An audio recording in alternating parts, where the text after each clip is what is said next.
Bonjour, un petit conte pour la journée. Dans mon village, un peu à l'écart du village, il y avait une maison. Cette maison, elle était abandonnée depuis un certain temps. Et puis un jour, on a vu le notaire qui est arrivé avec un gars qu'on ne connaissait pas. Alors, ils ont fait le tour de la maison, ils sont entrés, ils ont discuté, et puis quelques jours plus tard, ce gars, il s'est installé dans cette maison. Et puis il n'a pas fréquenté le village, vraiment, il est resté là, il était dans sa maison. On a juste appris par la fermière qui lui livrait les œufs que dans la grande pièce, il y avait des tables. Sur ces tables, il y avait des cartes. Et puis sur ces cartes, il y avait des compas, il y avait des règles, des gommes, des crayons. On avait l'impression qu'il cherchait, il cherchait quoi? On ne savait pas. Alors on a laissé faire. Et puis le temps a passé.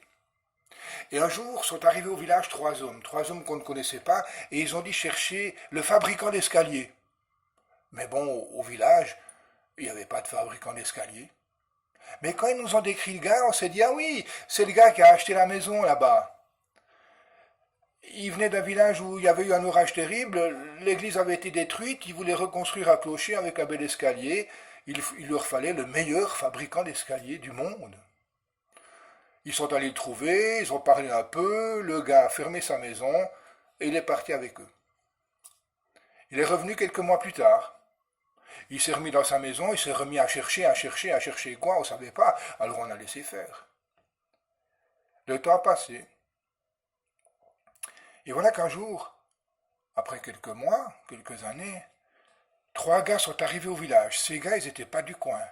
Ils avaient les cheveux très noirs, le teint un peu basané. Ils venaient d'un pays qui s'appelait Babel, disait-il. Et là, ils avaient envie de construire un immense escalier pour aller serrer la main du bon Dieu, dis donc. Alors ils cherchaient le meilleur fabricant d'escalier qu'on connaisse. Alors nous, cette fois, on savait. On savait que le fabricant d'escalier, il habitait là-bas, à l'écart du village, dans sa maison. Ils sont allés le trouver. Et là, ils ont parlé 3 jours et 3 nuits. On les voyait le soir. Quand on rentrait des champs, là, ils discutaient sous la tonnelle. Le gars, d'abord, il n'était pas d'accord. Et puis, ils l'ont convaincu. Il a fermé sa maison et il est parti avec eux. Il est parti quelques mois, peut-être une année, 2 ans. Quand il est revenu au village, il parlait une langue qu'on ne connaissait pas. Alors, déjà qu'avant, il parlait pas beaucoup, là, il parlait plus du tout.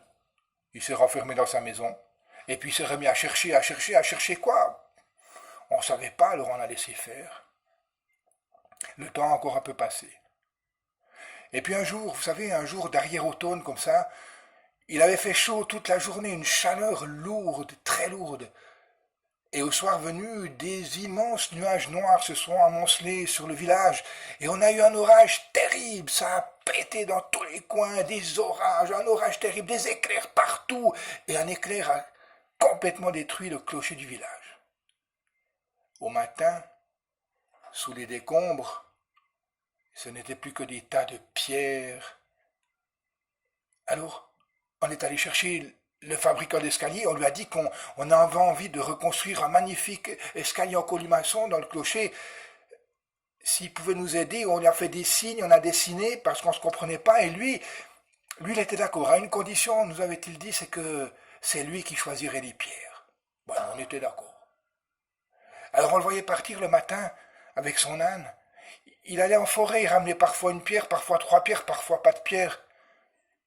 Et puis on avait convoqué des ouvriers qui étaient venus d'Espagne, du Portugal, d'Allemagne, les meilleurs maçons, les meilleurs artisans.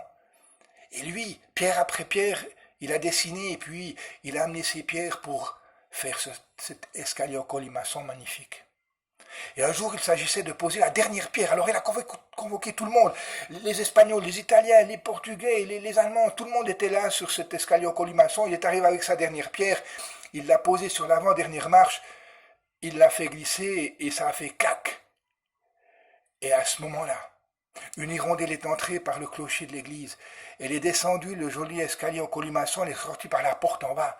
Et là, tous les hommes se comprenaient. Ceux qui parlaient en espagnol, ils comprenaient ceux qui parlaient en italien, qui parlaient dans leur langue. Ceux qui parlaient italien, ils comprenaient les Allemands qui parlaient en allemand, et qui comprenaient les Portugais qui parlaient en portugais. Tout le monde se comprenait.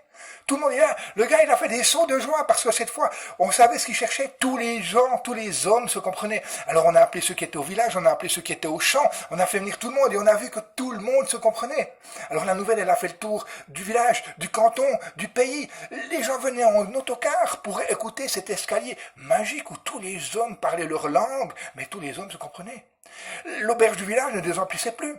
On avait même installé une petite cahute, là, vous voyez, avec des souvenirs, on vendait des souvenirs, on faisait même payer l'entrée pour aller écouter toutes les langues du monde qui se comprenaient sur cet escalier. Mais le gars, il n'était pas content. Le fabricant d'escalier, ça ne lui plaisait pas. Un jour, il est arrivé. Il y avait un monde dans l'église, sur l'escalier, partout à l'auberge. Il est entré dans l'église, il a fracassé un banc, et puis il a chassé tout le monde. Il est allé sur l'escalier, il a fait descendre tout le monde, il a chassé tout le monde en bas de l'escalier, il a chassé tout le monde hors de l'église, et puis il a fermé les deux grandes portes de l'église qui ont résonné longtemps, longtemps, longtemps sur leur gond. Et il est resté enfermé dans l'église longtemps.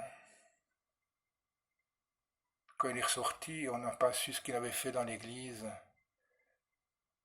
Mais quand il est ressorti, là, sur le parvis de l'église, il y avait une jeune femme. Elle est très belle. Elle n'était même pas du pays, celle-ci. On aurait dit qu'elle l'attendait. Ils se sont pris bras dessous, et puis ils sont partis. On les a plus jamais revus, plus jamais. On ne sait pas ce qu'ils sont devenus. Mais ce qu'on sait, c'est que depuis ce jour-là, au village, l'escalier, ça marche plus. Les gens, ils parlent leur langue, mais ils comprennent plus rien. Les Italiens, ils parlent italien, mais ils comprennent pas les Espagnols qui parlent espagnol. L'escalier, il fonctionne plus, c'est fini, c'est terminé. Mais on ne sait pas pourquoi. On ne sait pas pourquoi. Mais ce qu'on sait au village, ce qu'on sait, c'est qu'un jour, il y a une hirondelle. Il y a une hirondelle qui va entrer par le clocher de l'église, qui va descendre le magnifique escalier en colimaçon et qui va ressortir par la porte du bas. Et ce jour-là, les hommes, ils se comprendront tous. Tous les hommes se comprendront. Parce que ce jour-là, les hommes, ils auront décidé d'être meilleurs. Bonne journée.